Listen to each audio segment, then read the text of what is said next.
कोई पादरी ऐसा करता है जो मंत्र फूंकता है और फिर वो आके अपने होश में आ जाता है, उसके लिए कोई कुछ नहीं कहता। लोगों को नॉलेज नहीं होती क्रिश्चियनिटी की, वो अपने छोटे दिमाग के हिसाब से क्वेश्चंस करते हैं। हम लोग का इतना कहना है, ये आप ये बताइए, ये बाइबल है, इसमें हिंदुओं को देने की क्या जरूरत है? ये जो लिखा हुआ है पवित्र बाइबल, ये सब क्या है? तो हम पे बोल चुके हैं कि अगर आपको भी अपने लोगों को अपने धर्म में रखना है तो आप भी जाइए उनको प्रचार कीजिए, आप भी जाइए उनको अपने धर्म की शिक्षा दीजिए। आप उनको मार कूट के नहीं थे तो दिन और रात कैसे हुआ? अब दिन और रात नहीं हुआ तो इनके भगवान यीशु मसीह ने 3 दिन का मैथमेटिक्स कहां से लाया? कि जब परमेश्वर ने सूर्य चंद्रमा को बनाया, हाँ, इतने दिन बाद, तो इतने दिन रोशनी कैसे होती रही? जब वो क्रिश्चियनों को हम लोग पीछे ले परिवार में ले आते, वो ले आए तो वो लोग पीछे पड़ जाते हैं। और मैंने ऐसे बहुत से मूर्ख लोगों को देखा है बात करते, घबराए हुए हैं, लेकिन आज आपको घबराने की जरूरत नहीं है। मुझे पवित्र आत्मा ने कहा आज मेरा शैतान घबराया हुआ है। और जब वो छोटे दिमाग के हिसाब, क्योंकि उनको ये मालूम नहीं होता कि चौथे दिन बाइबल कहती है परमेश्वर ने रात को दिन से अलग करने के लिए ज्योतियां बनाई, बड़ी ज्योतियां, एक बड़ी ज्योति एक छोटी ज्योति, बड़ी रात को, बड़ी सुबह प्रभुता करने के लिए दिन को और छोटी को रात पे प्रभुता करने के लिए बनाया। वो सुनो मेरी बात को ध्यान से। जब परमेश्वर धरती को बना रहा था, आपको क्या लगता है कि परमेश्वर कोई इंसान था कि एक इंसान किसी चीज को बना रहा है? बाइबल कहती है वो स्वर्ग में भी नहीं समाता। बाइबल कहती है उसने जब धरती, आकाश और स्वर्ग को बनाया। तो मेरा ये क्वेश्चन है कि जब उसने स्वर्ग को बनाया उससे पहले वो कहां था? वो कहीं तो था।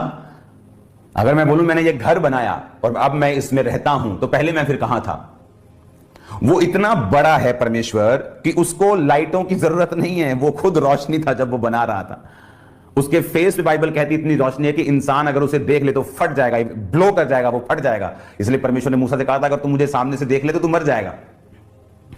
जब परमेश्वर सब कुछ बना रहा था 3 दिन, तो उसके फेस की रोशनी सूर्य से भी ज्यादा है।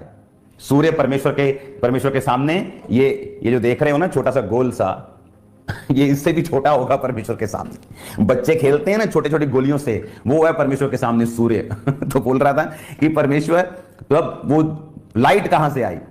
अरे जब परमेश्वर इतनी बड़ी धरती को बना रहा था, जब ये धरती, अगर आप साइंस के स्टूडेंट हैं तो आप यूट्यूब पे अगर देखेंगे, धरती उससे बड़ा, ग्रह उससे बड़ा, सूर्य से भी लाखों करोड़ गुना, मतलब धरती एक जमीन के कण, मिट्टी के कण की तरह आपको नजर आएगी अगर आप पूरे उस यूनिवर्स को देखेंगे।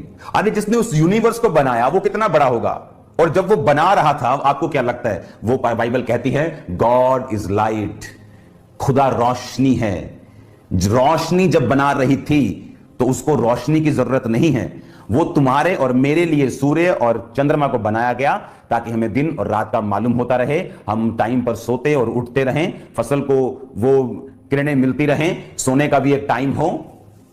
कई जगह दुनिया में है जहां सूर्य ही रहता है, वो बात अलग है। परमेश्वर ने इसको विविधता में बनाया है, अलग टाइम में बनाया है ताकि दुनिया बोरिंग ना हो। हर एक बंदे की शक्ल एक जैसी नहीं बनाई, हर को एक जैसी आवाज नहीं दी, एक जैसा कद नहीं दिया, एक जैसा स्वभाव नहीं दिया। नहीं तो दुनिया थोड़ी है, तो फिर हम तो रोबोटिक दुनिया में होते जहां सब एक जैसे शक्लें, एक जैसी काम, एक जैसा बोलते, एक जैसा बोरिंग दुनिया होती। परमेश्वर वो इतना बड़ा है जिसने खुद सब कुछ बनाया। हालेलुया। आपको यह बात दिमाग में रखनी है कि परमेश्वर ने आपको वो काम दिया। उसने, बाइबल कहती है उसने फिर मनुष्य को बनाया, सब कुछ बनाने के बाद, और उससे कहा मेरी सहभागिता में चल। आदम ने पाप किया, खुदा की सहभागिता से टूटा, और अब जितनी संतान पैदा हुई उसकी, वो सारी परमेश्वर से दूर थी। और इसीलिए आज जब जीसस क्राइस्ट का जन्म हुआ कि वो दूरी खत्म हो, आपको वही दूरियां अब प्रीच करके, खुदावंद के नाम का प्रचार करके जाना और निकलना। उसने कहा गो एंड प्रीच, जाओ। उसने कहा, उसने ये नहीं कहा बैठे रहो। प्रार्थना करने का एक समय है और उसके बाद जाने का समय है। अकेली प्रार्थना भी नहीं और अकेला जाना भी नहीं, आपको दोनों चीजें साथ साथ में करनी होगी।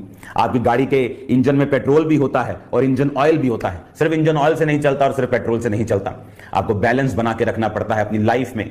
उसी तरह से परमेश्वर ने भी आपको वचन दिया, आपको प्रेयर भी दी है। आपको यह कहा है कि प्रार्थना कर, उसके बाद जा, गो एंड प्रीच, कि तू जाएगा और प्रीच करेगा लोगों को, सब जातियों के चेलों को, सब जातियों के लोगों को तू चेला बनाएगा और मेरी हजूरी में लेके आएगा। मेक श्योर आपका परिवार, आपके बच्चे, आपकी लाइफ, आपकी वाइफ, आपका हस्बैंड, आपके